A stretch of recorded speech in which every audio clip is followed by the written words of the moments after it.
the case of the Balloon Man. Leroy, Mrs. Brown called. Leroy, it's time for dinner. Wash up, please. Encyclopedia put down the book he was reading. 6 Ways to Reach the Moon on a Budget. In the bathroom, he gave his face a lick and a promise. When he got to the table, his father looked at him in a strange way. "Do you know Bobby Tyler?" Chief Brown asked his only child. "Sure," said Encyclopedia. "He was in my homeroom last year." "Did anything happen to him, Dad?" "He's missing," said Chief Brown. "You mean he ran away from home?" Chief Brown shook his head. Encyclopedia gasped. Mrs. Brown stopped in the kitchen doorway, her eyes opened wide. "Kidnapped?" mother and son asked together. "It looks that way," answered Chief Brown. "Do you know who took Bobby?" asked Mrs. Brown. "Yes, Izzy, the Balloon Man." "Izzy?" cried Encyclopedia. "No, Dad. Izzy couldn't do anything so terrible." "What do you know about Izzy?" asked Chief Brown gently. "Do you know what kind of man he really is? Do you even know where he lives?" "I know he loves children," insisted Encyclopedia. "Otherwise he wouldn't do what he does for a living." Wait, but he loves children. Yeah. So That maybe doesn't- that's why. Well, let's keep an open mind and see. And what does Izzy do? He's the Balloon Man. He's the Balloon Man. He has an old truck and sells ice cream, candy, and soda, mostly to children, Chief Brown explained to his wife. "Why is he called the Balloon Man?" she asked. "If you buy more than 15 cents worth of candy or anything, he gives you a green and pink balloon free," answered Encyclopedia. "I guess Izzy got tired of blowing up balloons," said Chief Brown quietly. "Bobby's father is wealthy. So Izzy..." "I don't believe it!" exclaimed Encyclopedia. "You ought to see Izzy stick the end of a balloon in his mouth and huff and puff like a steam engine till it's blown up. He always makes funny faces so the kids will laugh." "All right, son," said Chief Brown. "I'll accept 3 facts. 1, Izzy is a funny fellow who always blows up balloons with his mouth for laughs. 2, children love him, and he loves children. And 3, Sam Potts saw him kidnap little Bobby Tyler this afternoon." "There was an eyewitness?" Encyclopedia asked. "Mr. Potts came down to headquarters when he heard little Bobby was missing. He gave me a complete statement," said Chief Brown. "I made some notes to bring home to you. Want to hear them?" Encyclopedia closed his eyes, as he always did, before using his brain at full power.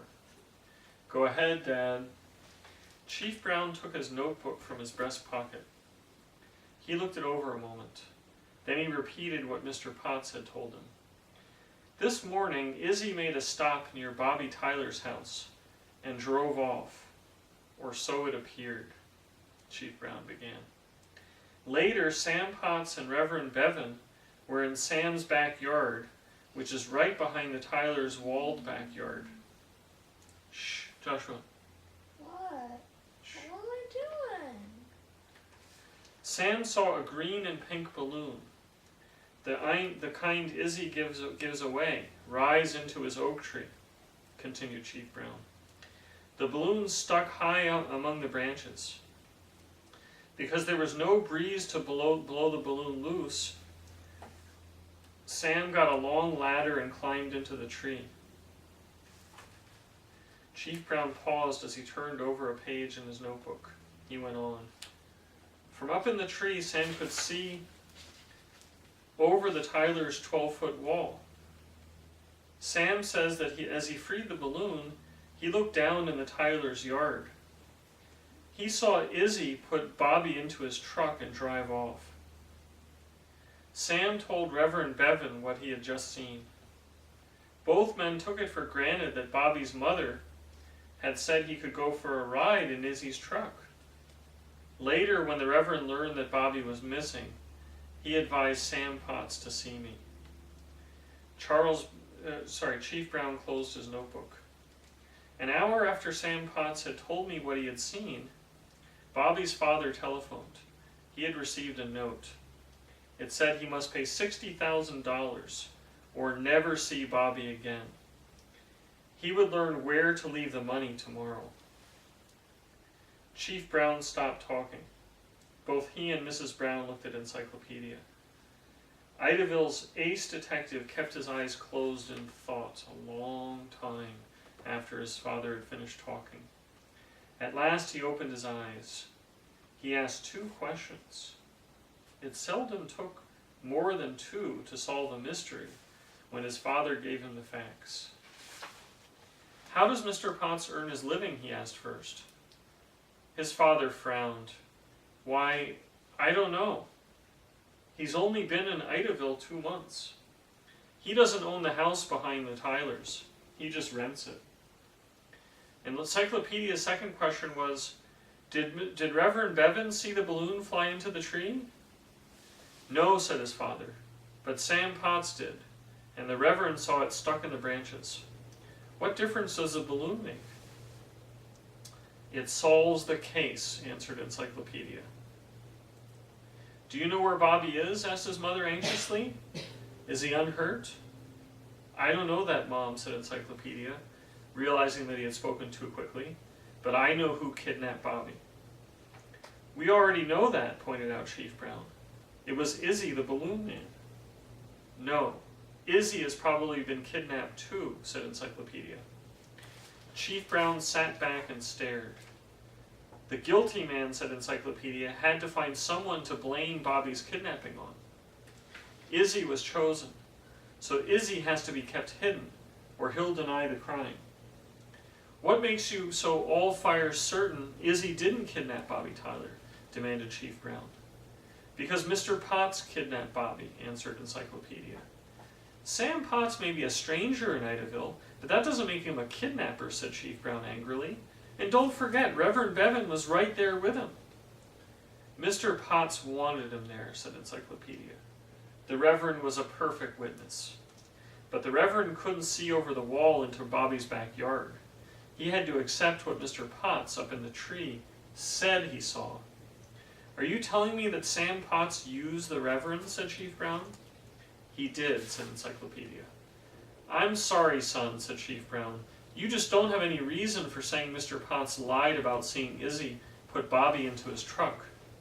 I have a very good reason, Dad, said Encyclopedia.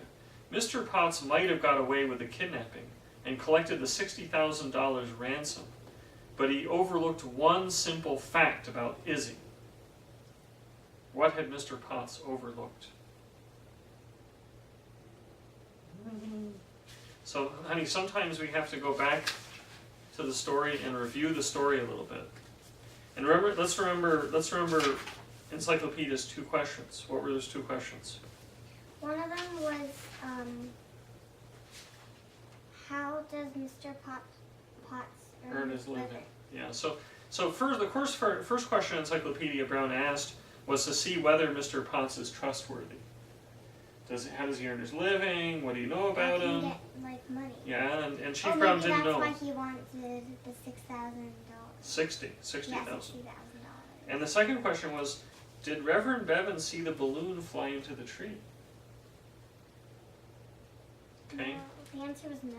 No. So let's see what we know about. Let's see what we know about Izzy the balloon man, because Mr. Potts overlooked something about Izzy the balloon man.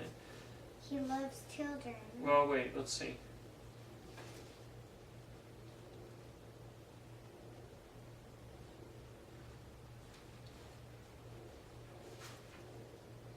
He has an old truck and sells ice cream, candy, and soda, mostly to children.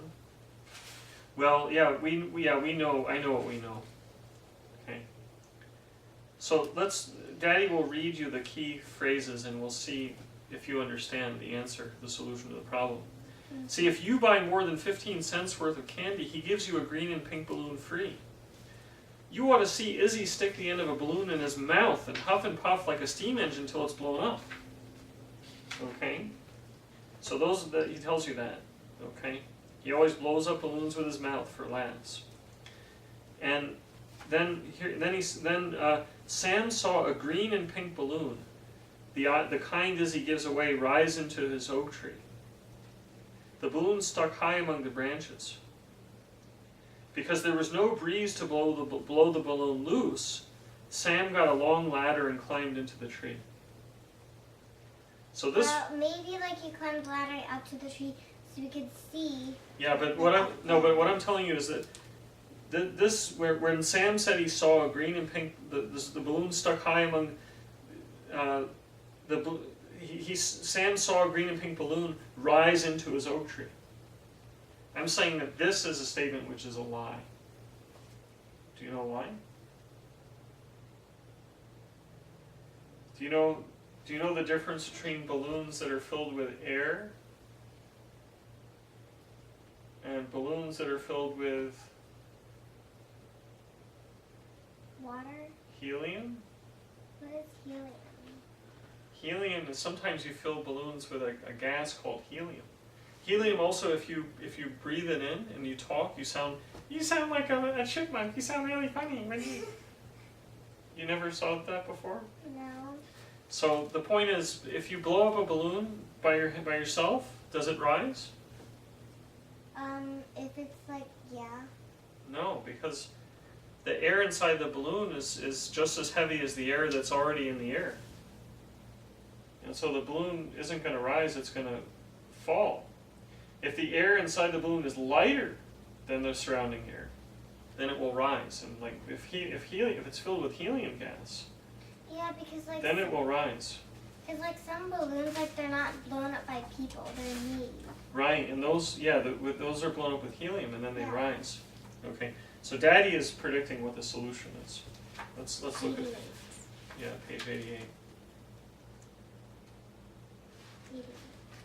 Mr. Potts overlooked the fact that Izzy always blew up his green and pink balloons with his mouth.